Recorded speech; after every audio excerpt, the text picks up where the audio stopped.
ETV ప్రేక్షకులకి నమస్కారం. Triple intelligence of సుముస్తు కార్యక్రమానికి స్వాగతం. ఈనాడు సుముస్తు కార్యక్రమంలోని గ్రహఫల అంశంలో గ్రహాల యొక్క స్థితిగతులు, వాటి యొక్క శుభాశుభ ఫలితాల గురించి పరిశీలిద్దాం. అలాగే రోజు 12 రాసుల వారికి ఏ సంఖ్యలు కలిసి వస్తాయి, రంగుల యొక్క ప్రాధాన్యత, ఏ దేవతల్ని పూజించాలి, ఎటువంటి దేవతాస్తుతులు పఠించాలి, ముఖ్యంగా 12 రాసుల వారు ఈరోజు చేపట్టవలసినటువంటి కార్యక్రమాలు ఏమిటో కూడా పరిశీలిద్దాం. ముందుగా నేటి పంచాంగ వివరాలు. శ్రీ మన్మథనామ సంవత్సరం జ్యేష్ఠ మాసం, ఉత్తరాయణం, గ్రీష్మ ఋతువు.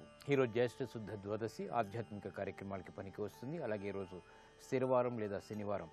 ఈరోజు చేపట్టేటువంటి పుణ్యకార్యాలు ఏకాదశ పూర్వక రుద్రాభిషేకం, శని జపం, శనికి చేసేటువంటి తైలాభిషేకం, ఏలినాటి శని ద్వారా, అష్టమ శని ద్వారా, అర్ధాష్టమ శని ద్వారా ఏర్పడేటువంటి ఈతి బాధల్ని పోగొడుతుంది. ఆర్థిక సమస్యలు, ఆరోగ్య సమస్యలు, అలాగే వృత్తిరీత్యా సమస్యలు, రకరకాలైనటువంటి సమస్యలన్నిటికీ కూడా శని ద్వారా ఏర్పడేటువంటి ప్రతికూలతని దూరం చేస్తుంది. ఇక ఈరోజు నక్షత్రం చిత్తా నక్షత్రం. ఈ చిత్తా నక్షత్రంలో ఈరోజు పుట్టేటువంటి వారికి 1, 2, 3 పాదాల్లో పుట్టినట్టయితే దోషం, 4వ పాదంలో పుట్టినట్టయితే దోషం లేదు. ఇక సామాన్య శాంతి తప్పనిసరి. ఈ చిత్తా నక్షత్రంలో పుట్టేటువంటి వారికి కుజ మహాదశతోటి ప్రారంభమవుతుంది. ఇక ఈరోజు 12 రాసుల వారి యొక్క శుభాశుభ ఫలితాలను పరిశీలిద్దాం. ముందుగా మేషరాశి. ఈరోజు మేషరాశి వారిని పరిశీలించినట్టయితే శ్రమ అధికంగా ఉంటుంది. చేపట్టేటువంటి కార్యక్రమాల్ని పదే పదే చేయవలసినటువంటి ఆవశ్యకత ఉంటుంది. వ్యాపార సంబంధ బాంధవ్యాల విషయంలో జాగ్రత్తలు పాటించాలి. వ్యయం ఎక్కువగా ఉంటుంది. ఆదాయాన్ని పెంపొందింప చేసుకోలేకపోతారు. వృత్తి, వ్యాపార, ఉద్యోగ సంబంధిత కార్యక్రమాల్లో, ఆర్థిక వ్యవహారాల్లో జాగ్రత్తలు పాటించాలి. ప్రయాణాల విషయంలో కూడా జాగ్రత్తలు తప్పనిసరి. గృహ సంబంధిత కార్యక్రమాల్లో చిరు సమస్యలు కొనసాగుతాయి. వ్యాపార ప్రతిబంధకాలను ధైర్యంగా ఎదుర్కోలేకపోతారు. ఈ రోజు మీ అదృష్ట సంఖ్య 5. ఆకుపచ్చ వర్ణం రక్షణకి దోహదపడుతుంది.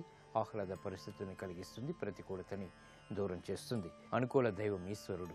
ఈ రోజు ఈ రాశి వారు శివాలయాన్ని దర్శించి ఈశ్వరుడికి అభిషేకాది కార్యక్రమాలు భక్తి శ్రద్ధలతో నిర్వహించడం ద్వారా అష్టమ శని ద్వారా ఏర్పడేటువంటి ప్రతికూలతని దూరం చేసుకోగలుగుతారు. అధిక ఖర్చుల్ని నియంత్రించగలుగుతారు. రుణ ప్రయత్నాలు ఈ రోజు మీకు ఉపకరిస్తాయి. ఈ రోజు వృషభ రాశి వారిని పరిశీలించినట్టయితే సంబంధ బాంధవ్యాల విషయంలో జాగ్రత్తలు పాటించాలి. ప్రయాణాల ద్వారా మాత్రం ప్రయోజనాలు సాధించగలుగుతారు. గౌరవ మర్యాదలతో కూడినటువంటి కార్యక్రమ నిర్వహణ, తద్వారా విజయాలు చేతికందుతాయి. ఆర్థిక వ్యవహారాల్లో మొదట ప్రతికూలత, తర్వాత అనుకూలత ఏర్పడతాయి. గృహ సంబంధిత కార్యక్రమాల్లో జాగ్రత్తలు పాటించాలి. విద్యా సంబంధిత వ్యవహారాల్లో కూడా జాగ్రత్తలు తప్పనిసరి. ఉద్యోగ సంబంధిత వ్యవహారాల్లో దూకుడు నిర్ణయాలు పనికిరావు. స్వతంత్ర నిర్ణయాల ద్వారా సమస్యలు ఆహ్వానిస్తారు కాబట్టి జాగ్రత్తలు పాటించాలి. ఈ రోజు మీ అదృష్ట సంఖ్య 8. నీలపు వర్ణం మేలుని కలిగిస్తుంది. ప్రతికూల పరిస్థితులను దూరం చేస్తుంది. ఆహ్లాద పరిస్థితుల్ని ఆహ్వానిస్తుంది. అనుకూల దైవం శ్రీ వెంకటేశ్వర స్వామి. ఈ రోజు ఈ రాశి వారు శ్రీ వెంకటేశ్వర స్వామిని దర్శించి భక్తి శ్రద్ధలతో పూజాది కార్యక్రమాలు నిర్వహించడం ద్వారా గ్రహ అతి ప్రతికూలతని దూరం చేసుకోగలుగుతారు. ఆరోగ్య పరీక్షలు ఈ రోజు మీకు మేలుని కలిగిస్తాయి. ఈ రోజు మిథున రాశి వారిని పరిశీలించినట్టయితే శత్రువులపై విజృంభించగలుగుతారు. వ్యవసాయ సంబంధిత వ్యవహారాల్లో విజయాలు చేతికి అందుతాయి. కార్యక్రమ నిర్వహణలో నైపుణ్యం కొనసాగుతుంది. శ్రద్ధతో కూడినటువంటి కార్యక్రమ నిర్వహణ, తద్వారా ఆనందకర పరిస్థితుల్ని ఆహ్వానించగలుగుతారు. వృత్తిలో అభివృద్ధికి చేపట్టేటువంటి కార్యక్రమాలు గౌరవ మర్యాదల్ని పెంపొందింపచేస్తాయి. ఆకస్మిక అనుకూల మార్పులు ఆర్థికంగా చేకూరుతాయి. ఉద్యోగ సంబంధిత ప్రయత్నాలు ఫలిస్తాయి. ప్రయాణాలు అనుకూలం. ఈ రోజు మీ అదృష్ట సంఖ్య 5. ఆకుపచ్చ వర్ణం రక్షణకి దోహదపడుతుంది. ఆహ్లాద పరిస్థితుల్ని కలిగిస్తుంది. అనుకూల దైవం శ్రీ మహావిష్ణువు. ఈ రోజు ఈ రాశి వారు శ్రీ మహావిష్ణువుని దర్శించి భక్తి శ్రద్ధలతో పూజాది కార్యక్రమాలు నిర్వహించడం ద్వారా వేగవంతమైన అనుకూల మార్పులు ఆర్థికంగా చేకూరుతాయి. వ్యాపార నిర్ణయాలు ఈ రోజు మీకు లాభిస్తాయి. ఈ రోజు కర్కాటక రాశి వారిని పరిశీలించినట్టయితే శుభ పరిణామాలు గృహంలో చోటు చేసుకుంటాయి. లాభదాయకమైనటువంటి కార్యక్రమ నిర్వహణ వ్యాపార రీత్యా కొనసాగుతుంది. వృత్తిలో అభివృద్ధి గోచరిస్తుంది. స్థిరాస్తి విషయాలు కలిసి వస్తాయి. ఉద్యోగ సంబంధిత అభివృద్ధికి చేపట్టేటువంటి కార్యక్రమాల్లో ప్రోత్సాహం లభిస్తుంది. ఆర్థిక వ్యవహారాల్లో అనువైనటువంటి మార్పులు చేకూరుతాయి. భక్తి శ్రద్ధలతో కూడినటువంటి కార్యక్రమ నిర్వహణ ద్వారా విజయాలు అందుకోగలుగుతారు. విద్యాబలం చేకూరుతుంది. ఆకర్షణతో కూడినటువంటి కార్యక్రమ నిర్వహణలు ఆనందాన్ని కలిగిస్తాయి. ప్రయాణాల ద్వారా ప్రయోజనాలు సిద్ధిస్తాయి. ఈ రోజు మీ అదృష్ట సంఖ్య 3. పసుపు వర్ణం త్వరితగతిని శుభాన్ని కలిగిస్తుంది. ప్రతికూల పరిస్థితిని దూరం చేస్తుంది. అనుకూల దైవం దక్షిణామూర్తి.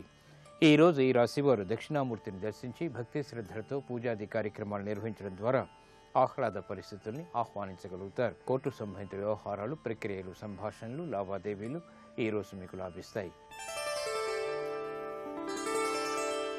ఈరోజు సింహరాశి వారిని పరిశీలించినట్టయితే వ్యవహారాల్లో చుక్కెదురు పరిస్థితుల్ని అధిగమించగలుగుతారు.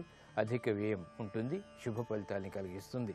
నూతన కార్యక్రమాల్లో ప్రోత్సాహాన్ని పెంపొందింపచేసుకోగలుగుతారు. గృహ సంబంధిత కార్యక్రమాల్లో మెరుగైనటువంటి మార్పులు చోటు చేసుకుంటే ఆశాజనకమైనటువంటి వాతావరణం ఆర్థికంగా ఉద్యోగపరంగా కొనసాగుతుంది. విదేశీ సంబంధిత వ్యవహారాల్లో అనుకూలతని పెంపొందింపచేసుకోగలుగుతారు. కార్యసిద్ధికి చేపట్టేటువంటి కార్యక్రమాల్లో మొదట ప్రతికూలత, తర్వాత అనుకూలత కొనసాగుతాయి. ఆనందకర సంఘటనలు వెన్నంటి ఉంటాయి. అన్ని రంగాల వారికి చేపట్టేటువంటి కార్యక్రమాల్లో ప్రోత్సాహాన్ని ప్రయత్నపూర్వకంగా పొందగలుగుతారు. ఈరోజు మీ అదృష్ట సంఖ్య 3. నీలపు వర్ణం మేలుని కలిగిస్తుంది, ప్రతికూల పరిస్థితులను దూరం చేస్తుంది. అనుకూల దైవం లక్ష్మీ నరసింహస్వామి. ఈరోజు ఈ రాశి వారు లక్ష్మీ నరసింహస్వామిని దర్శించి భక్తి శ్రద్ధలతో పూజాది కార్యక్రమాలు నిర్వహించడం ద్వారా ఆర్థిక వ్యవహారాల్లో ఏర్పడినటువంటి అనిశ్చితి తొలగిపోతుంది. విద్యా విషయాలు ఈరోజు మీకు లాభిస్తాయి. ఈరోజు కన్యారాశి వారిని పరిశీలించినట్టయితే వ్యాపార ప్రతిబంధకాలను ఎదుర్కోగలుగుతారు. చేపట్టేటువంటి కార్యక్రమాలు ప్రోత్సాహాన్ని కలిగిస్తాయి. నూతన కార్యక్రమాలకు శ్రీకారం చుట్టగలుగుతారు. చేపట్టేటువంటి కార్యక్రమాన్ని చకచకా పూర్తి చేయగలుగుతారు. నూతన ఉత్సాహం ఆర్థికంగా దగ్గరవుతుంది. బంధుప్రీతి పెరుగుతుంది. స్నేహితుల ద్వారా లబ్ధి చేకూరుతుంది. నూతన కార్యక్రమాన్ని ఉద్యోగపరంగా కూడా చేపట్టగలుగుతారు. ప్రాధాన్యతని సంతరించుకునేటువంటి అంశాలు ఆనందాన్ని కలిగిస్తాయి. గృహ విషయాలు అనుకూలం. ఈ రోజు మీ అదృష్ట సంఖ్య 5. ఆకుపచ్చ వర్ణం రక్షణకి దోహదపడుతుంది, ఆహ్లాద పరిస్థితుల్ని కలిగిస్తుంది. అనుకూల దైవం శ్రీ వెంకటేశ్వర స్వామి. ఈ రోజు ఈ రాశి వారు శ్రీ వెంకటేశ్వర స్వామిని దర్శించి భక్తి శ్రద్ధలతో పూజాది కార్యక్రమాలు నిర్వహించడం ద్వారా వేగవంతమైన మార్పులు ఆర్థికంగా చేకూరుతాయి, ఆనందాన్ని కలిగిస్తాయి. గృహ సంబంధిత కార్యక్రమాలు ఈ రోజు మీకు లాభిస్తాయి. ఈ రోజు తులారాశి వారిని పరిశీలించినట్టయితే ఉద్యోగ సంబంధిత వ్యవహారాల్లో మార్పులు చోటు చేసుకుంటాయి కాబట్టి జాగ్రత్తలు వహించాలి. వృత్తిలో అభివృద్ధికి చేపట్టేటువంటి కార్యక్రమాల్లో ఆటంకాన్ని చవిచూస్తారు. ప్రయాణాల విషయంలో జాగ్రత్తలు తప్పనిసరి. వృత్తి, వ్యాపార, ఉద్యోగ సంబంధిత కార్యక్రమాల్లో ఆకస్మిక ప్రతికూల మార్పులు విస్మయాలను కలిగిస్తాయి. శ్రద్ధతో కూడినటువంటి కార్యక్రమ నిర్వహణ తప్పనిసరి. విద్యా సంబంధిత వ్యవహారాల్లో ఏర్పడినటువంటి సమస్యలకు పరిష్కారాలు మాత్రం తెలుసుకోగలుగుతారు. గృహ సంబంధిత విషయాలు సామాన్యం. ఈ రోజు మీ అదృష్ట సంఖ్య 8. నీలపు వర్ణం మేలుని కలిగిస్తుంది, ప్రతికూల పరిస్థితులను దూరం చేస్తుంది. అనుకూల దైవం ఆంజనేయ స్వామి. ఈ రోజు ఈ రాశి వారు ఆంజనేయ స్వామిని దర్శించి భక్తి శ్రద్ధలతో పూజాది కార్యక్రమాలు నిర్వహించడం ద్వారా అష్టమ రవికుజుల ద్వారా ఏర్పడేటువంటి ప్రమాదాలు దూరమవుతాయి. రుణ ప్రయత్నాలు ఈ రోజు మీకు ఊరట కలిగిస్తాయి. ఈ రోజు వృశ్చిక రాశి వారిని పరిశీలించినట్టయితే అదృష్ట సంఘటనని గృహరీత్యా ఆహ్వానించగలుగుతారు. చేపట్టేటువంటి కార్యక్రమాల్లో ప్రోత్సాహం నిండి ఉంటుంది. నూతన కార్యక్రమాలకు శ్రీకారం చుట్టగలుగుతారు. పెట్టుబడులు రాణిస్తాయి. శ్రమ అధికంగా ఉంటుంది. అయినప్పటికీ ఆర్థిక వ్యవహారాల్లో ఏర్పడినటువంటి సంతోష వార్తలు బలాన్ని చేకూరుస్తాయి. నూతన బాధ్యతలు బాగా పెరుగుతాయి. వృత్తి, వ్యాపార, ఉద్యోగ సంబంధిత కార్యక్రమాల్లో చేపట్టేటువంటి వ్యవహారాలు కలిసి వస్తాయి. కుటుంబ సఖ్యత పెరుగుతుంది. ఆనందకర సంఘటనలు గృహంలో కొనసాగుతాయి.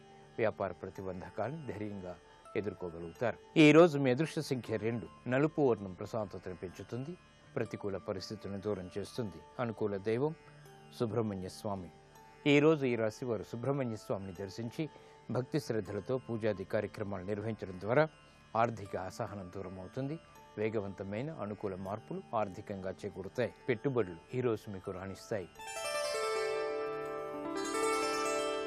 ఈ రోజు ధనుసు రాశి వారిని పరిశీలించినట్టయితే వ్యవహారాల్లో చుక్కెదురు పరిస్థితుల్ని అధిగమించగలుగుతారు. నూతన స్నేహాల ద్వారా లబ్ధి చేకూరుతుంది.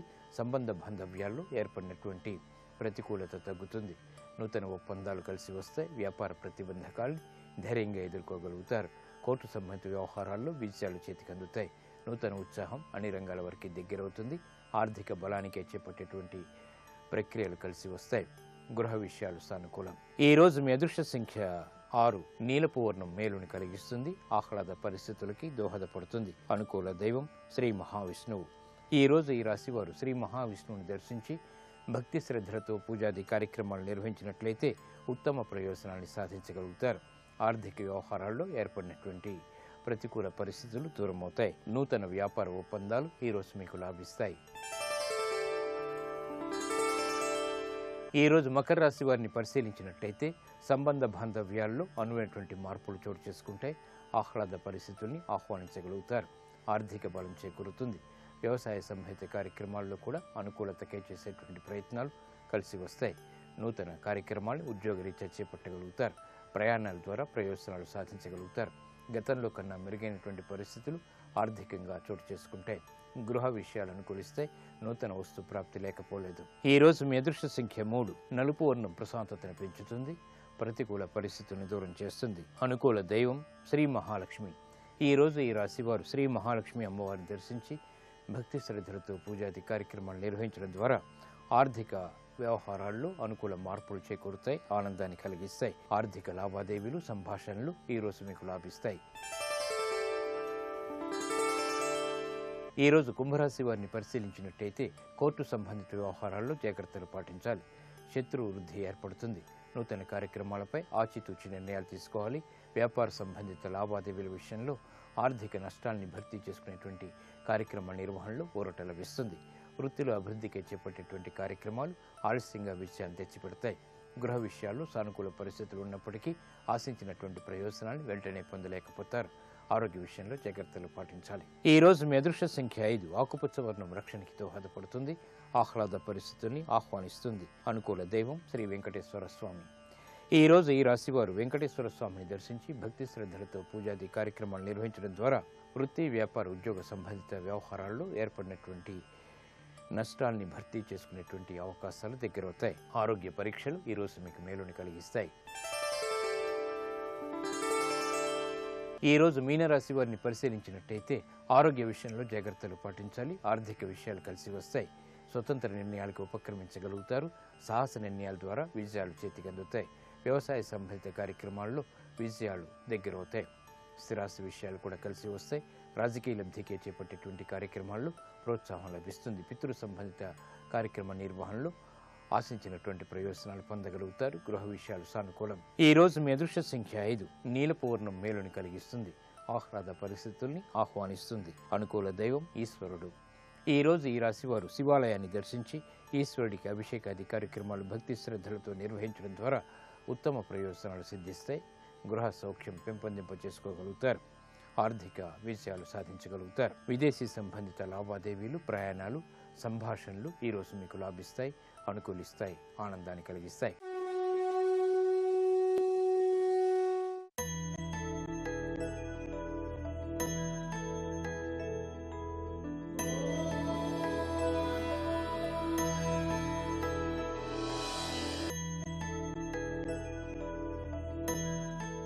నిత్యాయ త్రిగుణాత్మనే పురజితే. శంకరాచార్యుల వారు పరమశివుణ్ణి పిలుస్తూ వరుస విశేషణాలు వేస్తున్నారు. పురజితే అని పిలిచారు. జిత్ అంటే గెలవడం. పురజితే పురత్రయమును గెలిచినటువంటి వాడా. ఒకానొకప్పుడు తారకాసురుడు అనబడేటటువంటి ఒక భయంకరమైనటువంటి రాక్షసుడు ఈ భూమి మీద ఉదయించాడు. ఆ తారకాసుర సంహారం జరగాలి అంటే ఒక్క పరమశివుని యొక్క కుమారుడైతే తప్ప సాధ్యం కాదు. అందుకే సుబ్రహ్మణ్యోత్పత్తి జరిగి సుబ్రహ్మణ్యుడు ఆవిర్భవిస్తే తప్ప తారకాసుర సంహారం జరగలేదు. ఆ సుబ్రహ్మణ్యుని యొక్క ఆగమనం తర్వాతే తారకాసుర సంహారం జరిగింది. తారకాసుర సంహారం అయిపోయిందిరా అమ్మయ్యా అనుకునేటప్పటికీ తారకాసురుడికి 3 కుమారులు. అందులో పెద్దవాడి పేరు తారకాక్షుడు, రెండవ వాడి పేరు విద్యున్మాలి, మూడవ వాడి పేరు కమలాక్షుడు. ఇందులో వరుస క్రమంలో అందరికన్నా పెద్దవాడు పెద్దన్నగారు తారకాక్షుడు. రెండవ అన్నగారు అంటే రెండవ పుట్టుక ఉన్నవాడు కమలాక్షుడు. మూడవ వాడిగా పుట్టినటువంటి వాడు విద్యున్మాలి. ఇది వరుస క్రమం. ఈ 3 చూశారు. తండ్రి తారకాసురుడు చచ్చిపోయాడు. అందుకే ఎన్ని భోగాలు వాడి దగ్గరున్నా, దేవలోకమే స్వాధీనం చేసుకున్నా ఉండడానికి శరీరం అంటూ ఉంటే కదా, శరీరానికి బలం ఉంటే కదా భోగం అనుభవించడం. ఎన్నుంటే ఎవడికి కావాలి? శరీరం ఉండదు, బలం ఉండదు. ఎందుకవి ఏమనుభవిస్తావు? అందుకే వీళ్ళు 3 ఏం చేశారంటే చతుర్ముఖ బ్రహ్మగారి గురించి తపస్సు చేశారు. అంత తపస్సు చేస్తే ప్రత్యక్షం అవ్వడం బ్రహ్మగారికి ఉండేటటువంటి కర్తవ్యం. అందుకని బ్రహ్మగారు ప్రత్యక్షం అయ్యారు. ఏం కావాలని అడిగారు. వాళ్ళన్నారు, మాకు మృత్యు ఉండకూడదు, మా అంతటి బలవంతుడు ఈ భూమి మీద ఉండకూడదు. ఆయన అన్నాడు, ఇది పొసగదు, ఇది మర్త్యలోకం, ఇక్కడ పుట్టినవాడు చచ్చిపోయి తీరాలి. జాతస్య హి ధ్రువో మృత్యు ధ్రువం జన్మమృతస్య చ. కాబట్టి ఇంకొక మాట అడగండి, చచ్చిపోకుండా ఉంటానన్న వరం ఇవ్వడం కుదరదన్నాడు. అంటే వాళ్ళు అన్నారు, బ్రహ్మగారిని బుట్టలో పెట్టచ్చని మాకు మయుని చేత నిర్మింపబడినటువంటి, మయుడంటే దేవశిల్పి, మయుని చేత నిర్మింపబడినటువంటి 3 పట్టణములు కావాలి.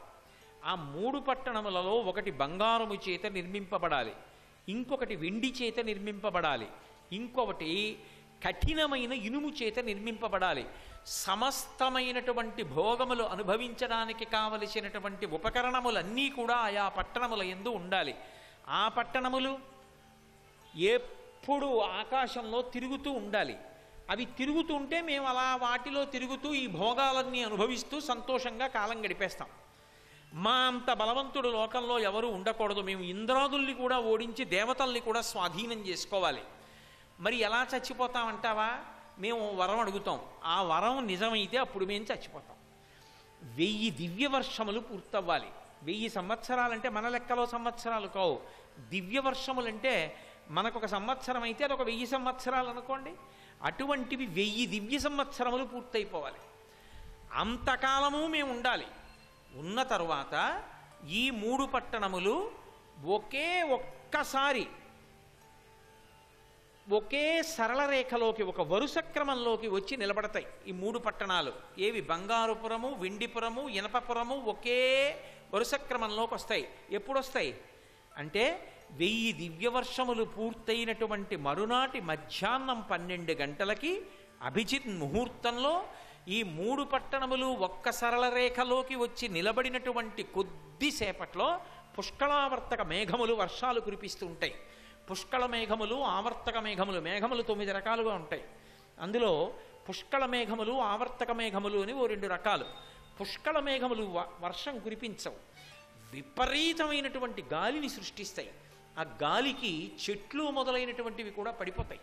విపరీతమైన నష్టం సంభవిస్తుంది. కొద్ది వర్షం పడుతుంది, అది పెద్ద పెద్ద రాళ్ల వడగళ్లతో పడుతుంది ఆ వాన. అది ప్రమాదకరమైన వర్షం. దాన్ని పుష్కళ వర్షం అంటారు. ఆవర్తక వర్షం అనే ఒక వర్షం ఉంటుంది. ఆ వర్షం గాలి చాలా తక్కువగా ఉంటుంది, కుండపోత కింద కురుస్తుంది నీరు. ఆ ఆవర్తక మేఘములు సకాలంలో కురవవలసిన సమయంలో కురిస్తే భూమి సస్యశ్యామలమవుతుంది. పుష్కళ ఆవర్తక 2 కలిసి వచ్చాయనుకోండి, సర్వనాశనం అయిపోతుంది. ఎందుచేత అంటే ఒక పక్క వృష్టి, ఒక పక్క విపరీతమైనటువంటి గాలి వడగళ్ళు. ఈ రెండిటి చేత ఆ వర్షాలు కానీ కురిస్తే సంతోషిస్తాము అని చెప్పడానికి ఆధారం ఉండదు, నష్టమే ఉంటుంది. అటువంటి పుష్కళావర్తక మేఘములు వర్షం కురిపిస్తూ విపరీతమైనటువంటి గాలి వెయ్యాలి. అటువంటి వర్షం పడుతుండగా మిట్ట మధ్యాహ్నం వేళ దేవతా సార్వభౌముడైనటువంటి వాడు ఎవరుంటాడో ఆ దేవతా సార్వభౌముడు ఇత పూర్వం సృష్టిలో లేనటువంటి ఒక రథాన్ని ఎక్కాలి. ఆ రథం మీద ఆయన ఎక్కి ఉన్నప్పుడు ఇంతకు ముందు ఎప్పుడూ ఎక్కడా ఎవ్వరూ పట్టుకోనటువంటి ధనస్సు ఒకటి పట్టుకోవాలి. ఒక్క బాణాన్నే ప్రయోగించాలి. ఆ ఒక్క బాణం ఇంతకు ముందు సృష్టిలో ఉన్న బాణం కాకూడదు. అటువంటి బాణాన్ని ఎక్కుపెట్టి మా మీదకి విడిచిపెట్టాలి. అది ఎంతసేపు? మిట్ట మధ్యాహ్నం 12 గంటలకి అభిజిన్ ముహూర్తంలో 3 పట్టణములు ఒక సరళ రేఖలోకి వచ్చినప్పుడు అలా బాణం విడిచిపెడితే అప్పుడు మేము చచ్చిపోతాం. ఆ సమయం దాటిపోతే మళ్ళీ 1000 పుష్కర దివ్య సంవత్సరాలు అవ్వాలి. ఆ తర్వాత చూడాలి. తథాస్తు అన్నాడు బ్రహ్మగారు. ఇక వాళ్ళకి చావేది 1000 దివ్య వర్షములు గడవాలి. భయంకరమైనటువంటి కృత్యములు మొదలుపెట్టారు. దేవలోకానికి వెళ్ళారు, దాడి చేశారు, ఇంద్రాది దేవతల్ని బంధించారు, సమస్తమైనటువంటి సుఖములను వాళ్ళు అనుభవించడం మొదలుపెట్టారు. యజ్ఞయాగాది క్రతువులు జరగనివ్వలేదు. ఆఖరికి వాళ్ళని చంపడానికి కావలసినంత పాపం ఏర్పడడానికి ఎంతో పెద్ద ప్రయత్నం చేయవలసి వచ్చింది. చిట్ట చివరికి నేను మధ్యలో పెద్ద కథ నడిచిన తరువాత 1000 దివ్యవర్షములు పూర్తయి ఈ 3 పట్టణములు, బంగారు పట్టణము, వెండి పట్టణము, ఇనప పట్టణము 3 ఒక్క చోటికి వచ్చి చేరినటువంటి సమయంలో బంగారు పట్టణంలో తారకాక్షుడు ఉంటాడు, వెండి పట్టణంలో కమలాక్షుడు ఉంటాడు, ఇనుప పట్టణంలో విద్యున్మాలు ఉంటాడు.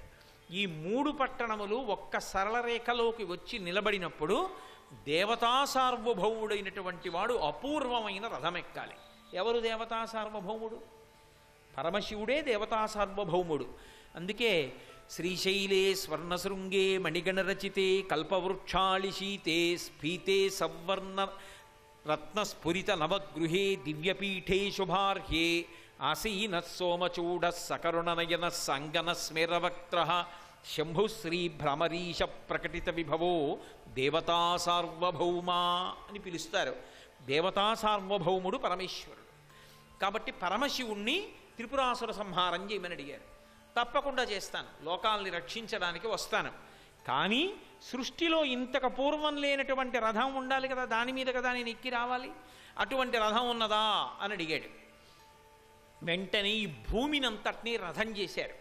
సూర్యచంద్రులిద్దరినీ చక్రాలు చేశారు. ద్వాదశాదిత్యుల్ని 12 ఆదిత్యుల్ని తీసుకొచ్చి సూర్య చక్రానికి 12 ఆకులు చేశారు. 16 చంద్రకళల్ని తీసుకొచ్చి చంద్రుడనబడేటటువంటి చక్రానికి 16 ఆకులు చేశారు. ప్రణవాన్ని ఓంకారాన్ని కొరడా చేశారు. చతుర్ముఖ బ్రహ్మగారిని సారథిని చేశారు. 4 వేదములను గుర్రాలు చేశారు. సరస్వతీదేవిని దానికి పెద్ద ఘంట చేశారు. మేరు పర్వతాన్ని ధనస్సుని చేశారు. ఆదిశేషుణ్ణి వింటినారిని చేశారు. దేవతా సార్వభౌముడైనటువంటి పరమేశ్వరుడు ఆ రథం ఎక్కి బయలుదేరాలన్నారు.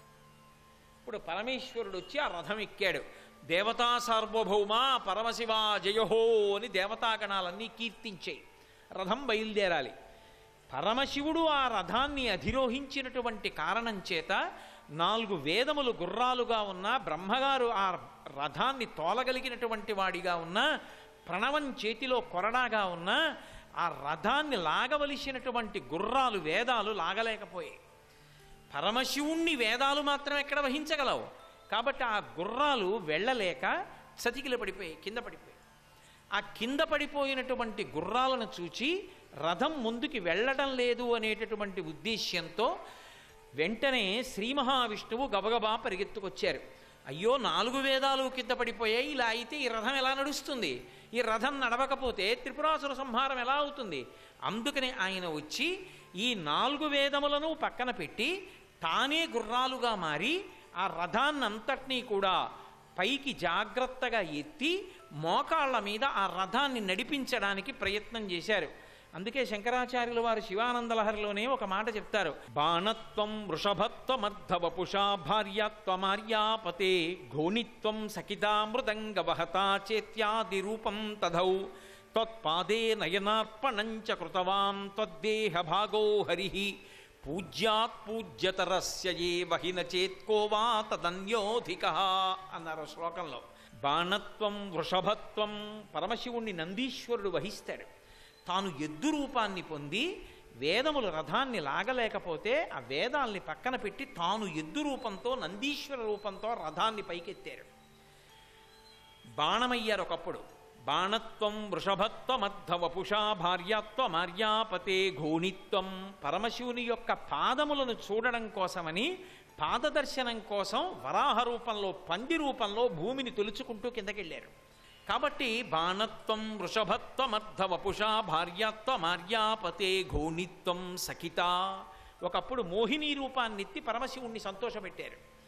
సఖిత మృదంగ వహత సాయంకాలం ప్రదోషతాండవం జరుగుతుంటే చేతిలో మధ్యలో పట్టుకుని వాయిస్తూ ఉంటారు విష్ణువు.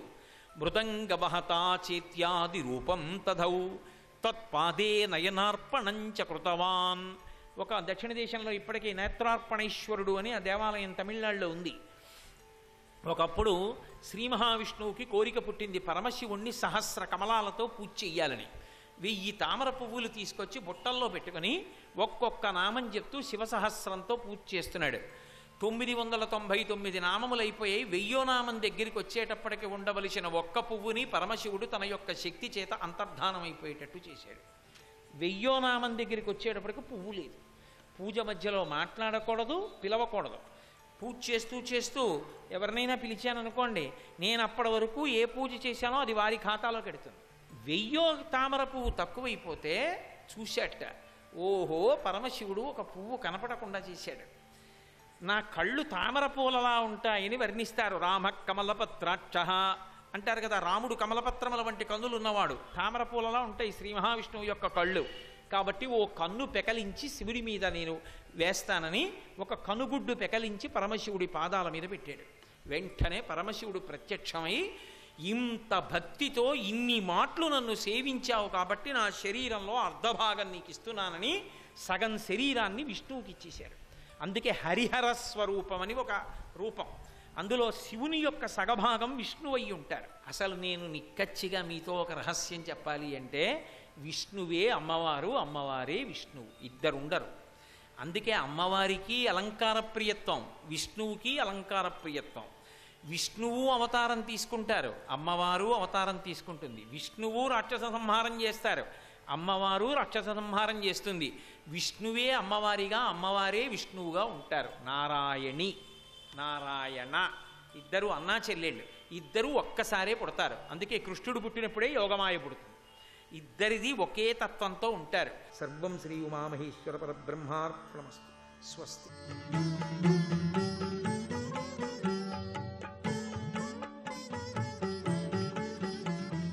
ఈటీవీ ప్రేక్షకులు నమస్కారం. ట్రిపుల్ X డిటర్జెంట్ సోప్ శుభమస్తు కార్యక్రమంలో శుభనక్షత్ర వంశానికి స్వాగతం. వ్యతిపాత యోగంతో ద్వాదశి తిథితో మొదలయ్యే శనివారము ఎంతమాత్రమూ సహకరించదు. ప్రతి పని ఆచితూచి వ్యవహరించాలి. ప్రతి పనిలో శ్రద్ధ ఎక్కువగా ఉండాలి. 1కి 2 సార్లు ఆలోచించి నిర్ణయం తీసుకొని తప్పదు అన్నప్పుడే ఈ రోజున కార్యక్రమాలు ప్రారంభించాలి.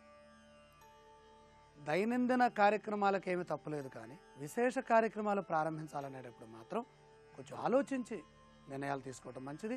వీలైతే ముఖ్యమైన పనులు వాయిదా వేసుకోవటం మంచిది. ప్రధానంగా ప్రయాణాల్లో జాగ్రత్తలు తీసుకోవాలి. అది ఎటువంటి ప్రయాణమైనా సరే వెంకటేశ్వర స్వామి వారిని ధ్యానించి పూజించి బయలుదేరటం మంచిది. అలాగే శనివారం ఆంజనేయ స్వామి వారికి సంబంధించినటువంటి వారం కూడా అయి ఉన్నందువల్ల ఆంజనేయ స్వామిని మనసులో స్మరించి బయలుదేరితే కార్యములు విజయాన్ని ఇస్తాయి. ఇక వ్యతిపాత యోగం కాబట్టి ఉదయం అమృత ఘడియలు ఉన్నాయి కనుక, అంటే ముఖ్యంగా ఉదయం 9:30 నుండి 11:15 వరకు అమృత ఘడియలు సూచిస్తోంది. కాబట్టి ఏదైనా ముఖ్యమైనటువంటి కార్యములు ప్రారంభించడానికి, అధికారులను కలవటానికి ఈ సమయం సహకరిస్తుంది. ఇక రేపటి రోజున ఎలాంటి కార్యక్రమాలు ఆచరించాలో పరిశీలన చేసినట్లయితే ఆదివారము శుద్ధ త్రయోదశి, స్వాతి నక్షత్రం, వరీయాని యోగం. శ్రేష్టమైన యోగాన్ని వరీయాన్ అని పిలుస్తారు. స్వాతి నక్షత్రం మంచి నక్షత్రం, ఆతి మంచి స్వాగతాన్ని పలికే నక్షత్రం. ఆదివారం శుద్ధ త్రయోదశి అన్ని విధాలా ఉపయోగించేవారు. పెద్దలతో మాట్లాడాల్సినటువంటి అన్ని పనులు కార్యసిద్ధినిస్తాయి. అలాగే ముఖ్యమైన ప్రయత్నాలన్నీ కూడా విజయాన్నిస్తాయి. ప్రధానంగా విద్యారంగం, ప్రధానంగా వ్యాపార రంగం, ఉద్యోగ రంగం, వీటికి సంబంధించిన ప్రణాళికలు సిద్ధం చేసుకోవటానికి సహకరించే కాలం. యోగం ప్రధానమైందండి. పంచాంగంలో యోగము, తిథి, నక్షత్రము, వారము అంటే ఈ 4 కనుక కలిస్తే పరిపూర్ణమైనటువంటి శక్తి ఉంటుంది. సూర్య భగవానుడికి సంబంధించిన వారం కాబట్టి ఆరోగ్య సంబంధమైనటువంటి అంశాలన్నీ కూడా రేపటి రోజున ప్రారంభం చేసుకుంటే మంచిది. ప్రధానంగా ఔషధ సేవ, వైద్య పరిశీలన, ఆరోగ్య పరిరక్షణ, సూర్య ఆరాధన, నూతన కార్యముల్ని ప్రారంభించడానికి చేసేటటువంటి సంకల్పములు, చర్చలు అన్నీ సఫలీకృతమవుతాయి. చాలా శ్రేష్టమైన వారం, శ్రేష్టమైన రోజు. రేపు ప్రశాంతంగా కూర్చొని ధ్యానం చేసుకున్నా కూడా పరిపూర్ణమైన మంత్రసిద్ధి లభిస్తుంది.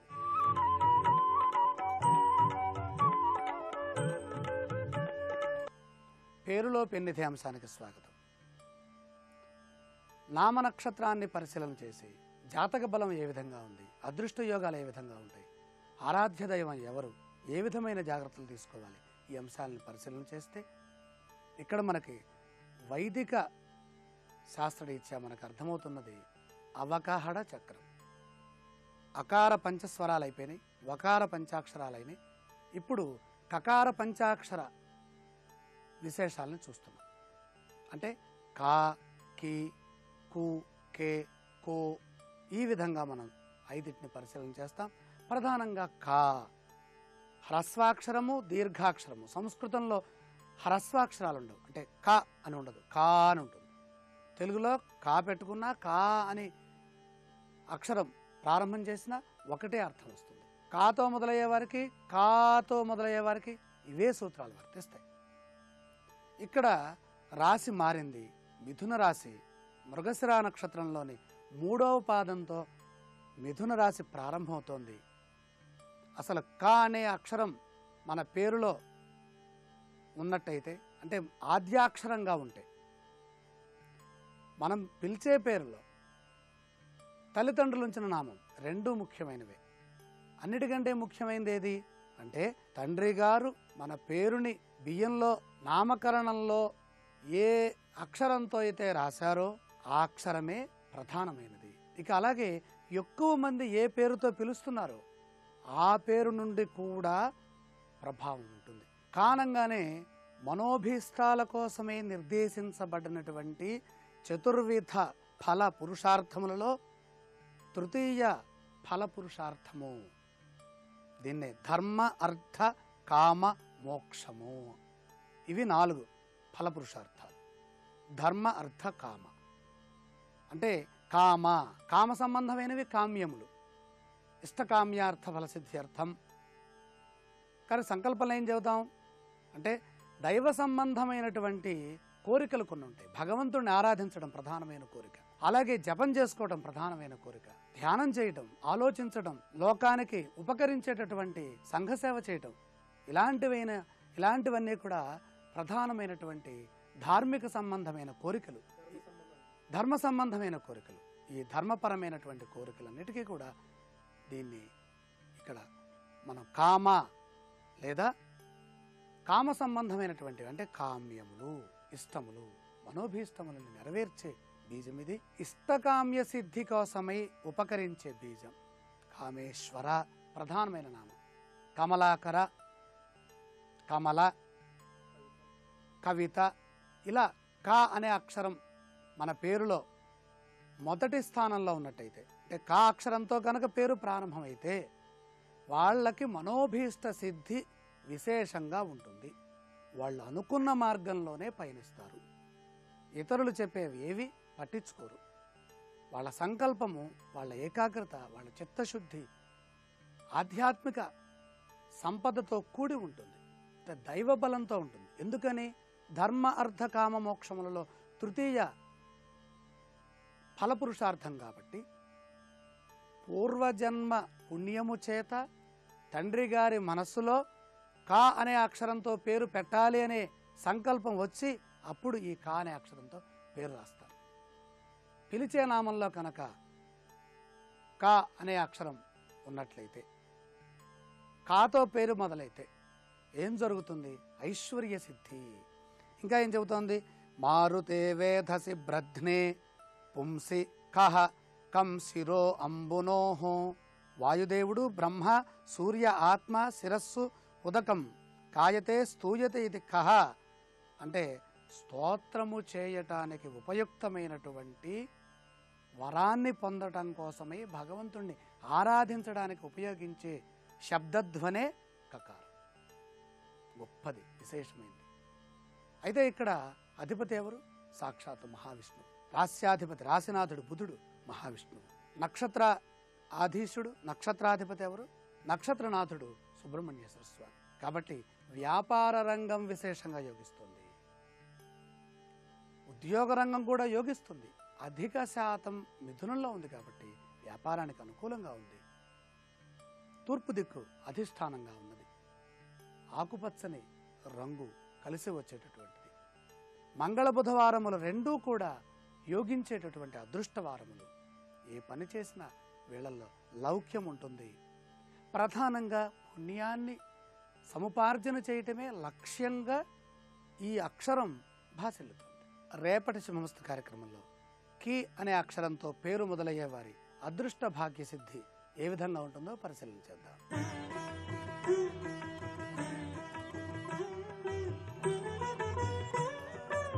త్రిబుల్ డిటర్జెంట్ సోప్ శుభమస్తు కార్యక్రమంలో శుభయోగం శీర్షికకి స్వాగతం. ఈ శీర్షికన కార్యసిద్ధి ప్రక్రియలు అనే అంశం గురించి పరిశీలిద్దాం. ఈరోజు గంగా అవతరణ దినోత్సవ సందర్భంగా ప్రతి ఒక్కరూ గృహంలో స్నానం చేస్తున్నప్పుడు గంగా గంగా అంటూ గంగాదేవిని స్మరించుకుంటూ స్నానాన్ని ఆచరించడం ద్వారా, అలాగే గంగాదేవి నామాలు భాగీరథి, జాహ్నవి, నందిని అంటూ ఆ నామాలను స్మరించుకుంటూ స్నానాన్ని ఆచరించినట్లయితే గంగా స్నాన ఫలితాన్ని పొంది కార్యసిద్ధిని పెంపొందింపజేసుకోవచ్చు. అలాగే దైనందిన జీవితంలో వివాహం ఆలస్యమై ఇబ్బందులు ఎదుర్కొంటున్నటువంటి యువతీ యువకులు ఎవరైనా సరే సత్వరమే వివాహ సిద్ధిని పొందటం కోసం ఆదివారం నాడు లక్ష్మీనారాయణుల ఆలయంలో 21 శనగపిండితో తయారు చేసిన లడ్డూలను 1 నెమలి ఈకను శ్రీ మహావిష్ణువుకు సమర్పించాలి. ఇలా చేస్తే వివాహ ప్రాప్తిని సులభంగా పొందవచ్చు. ఎన్ని సంబంధాలు వచ్చినా సరే చేతి వరకు వచ్చి జారిపోతున్నటువంటి తరుణంలో యువతీ యువకులు ఎవరైనా సరే 3 పసుపు కొమ్ములు తీసుకొని ఆ 3 పసుపు కొమ్ములు ఒక పసుపు రంగు వస్త్రంలో మూటగట్టి దగ్గర ఉంచుకోవాలి. అమ్మాయిలైతే ఏ నెలలోనైనా శుక్లపక్షంలో వచ్చే గురువారం రోజు, అబ్బాయిలైతే శుక్లపక్షంలో వచ్చే శుక్రవారం రోజు ఈ విధంగా చేసినట్లయితే వివాహ ప్రాప్తిని చాలా సులభంగా పొందవచ్చు. వివాహం కావలసిన యువతీ యువకులు ఎవరైనా సరే వరుసగా 43 రోజుల పాటు రావి చెట్టుకు నీళ్లు పోస్తూ ఉన్నట్లయితే జాతక చక్రంలో ఉన్న గ్రహదోషాలను తొలగింపజేసుకుని వివాహ ప్రాప్తిని పొందటానికి ఆస్కారం ఎంతగానో ఉంది. అలాగే వివాహం కావలసినటువంటి యువకులు ఎవరైనా సరే గురువారం నాడు స్నానం చేస్తున్న నీటిలో కొద్దిగా పసుపు వేసుకొని, ఒక చిటికెడు పసుపు వేసుకొని స్నానాన్ని ఆచరించాలి. స్నానం చేస్తున్న తరుణంలో ఓం నమో భగవతే వాసుదేవాయ అనే మంత్రాన్ని మనస్సులో 11 సార్లు జపించుకోవాలి. స్నానం పూర్తి కాగానే అరటి చెట్టు దగ్గరకు వెళ్ళి అరటి చెట్టు మొదట్లో నీళ్లు పోసి అరటి చెట్టుకు పసుపు కుంకుమలు అలంకరించాలి. ఆ తర్వాత షిరిడీ సాయిబాబా ఆలయానికి వెళ్ళి సాయినాథుడిని దర్శించుకోవాలి. ఇలా గురువారం నాడు ప్రత్యేకమైన విధి విధానాన్ని పాటించినట్లయితే వివాహం కావలసినటువంటి యువకులు ఎవరైనా సరే గ్రహదోషాలను తొలగింపజేసుకొని సత్వరమే వివాహ ప్రాప్తిని సిద్ధింపజేసుకోవచ్చు. అలాగే ప్రత్యేకంగా వివాహం కావలసినటువంటి యువతీ యువకులు ఎవరైనా సరే ఆదివారం నాడు శ్రీ మహావిష్ణువు ఆలయంలో విష్ణుమూర్తికి తలపాగా సమర్పించటం ద్వారా కూడా దోషాలన్నీ తొలగింపజేసుకుని వివాహ సిద్ధిని పొందవచ్చు. వివాహం కావలసినటువంటి యువతీ యువకులు ఎవరైనా సరే గృహంలో ఉన్నప్పుడు ఆ గృహంలో ఉన్నటువంటి పెద్దవాళ్ళు 7 కొబ్బరికాయలు తీసుకోవాలి. శనివారం నాడు 7 కొబ్బరికాయలు తీసుకుని ఒక్కొక్క కొబ్బరికాయ వివాహం కావలసినటువంటి కన్యకు కానీ యువకుడికి కానీ 7 సార్లు దిగదుడిచి, అలా 7 కొబ్బరికాయలు కూడా 7 సార్లు చొప్పున దిగదుడిచిన తర్వాత ఎక్కడైనా ప్రవహిస్తున్న నీటిలో విడిచిపెట్టాలి. ఇలా చేసినట్లయితే వివాహం కావలసినటువంటి యువతీ యువకులకు ఉన్నటువంటి దోషాలన్నీ కూడా తొలగింపజేసుకుని సత్వరమే వివాహ ప్రాప్తిని సిద్ధింపజేసుకోవటానికి ఆస్కారం ఎంతగానో ఉంది. అలాగే ప్రత్యేకంగా వివాహం కావలసినటువంటి కన్యలు ఎవరైనా సరే గురువారం నాడు బియ్యపు పిండితో 2 ఉండల్లాగా తయారు చేయాలి. ఆ బియ్యపు పిండి ఉండల మీద కొద్దిగా పసుపు చల్లాలి. ఆ బియ్యపు పిండి ఉండలను, బెల్లం ముక్కను, దానితో పాటు నానబెట్టిన శనగలను వీటన్నిటినీ కలిపి గోమాతకు ఆహారంగా తినిపించాలి. ఇలా చేసినట్లయితే వివాహం కావలసినటువంటి కన్యకు ఉన్న గ్రహదోషాలన్నీ తొలగింపజేసుకొని సత్వరమే వివాహ ప్రాప్తిని సిద్ధింపజేసుకోవచ్చు. ఇంకా కార్యసిద్ధికి సంబంధించిన మరిన్ని ప్రక్రియల గురించి వచ్చే శనివారం శుభమస్తు కార్యక్రమంలో శుభయోగం శీర్షికన తెలుసుకుందాం.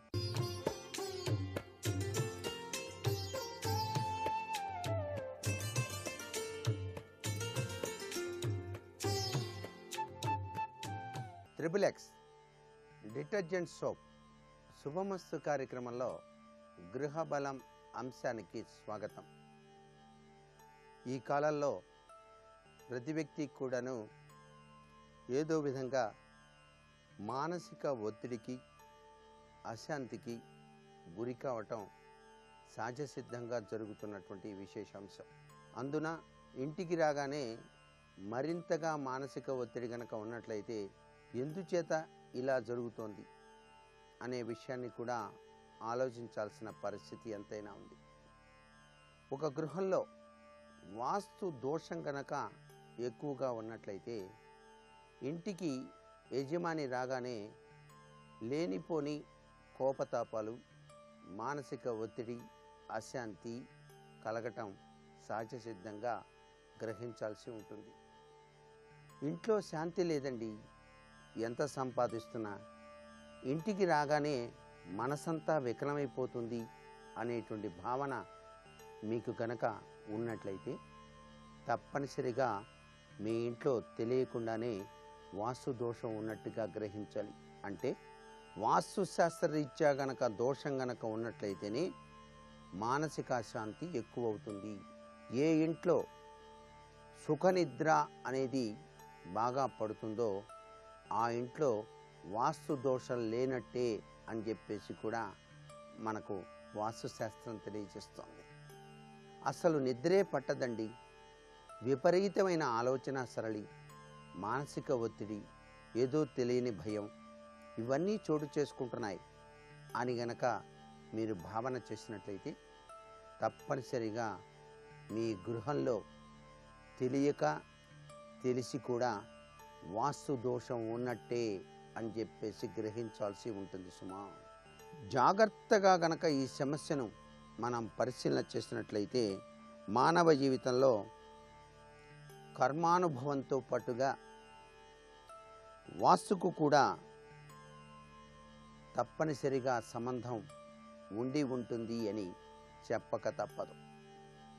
వ్యక్తి, ఇల్లు, కార్యాలయం, దుకాణం మొదలైన చోట్ల వాస్తు దోషం ఉంటే అది తప్పక తన ప్రభావాన్ని చూపించి తీరుతుంది.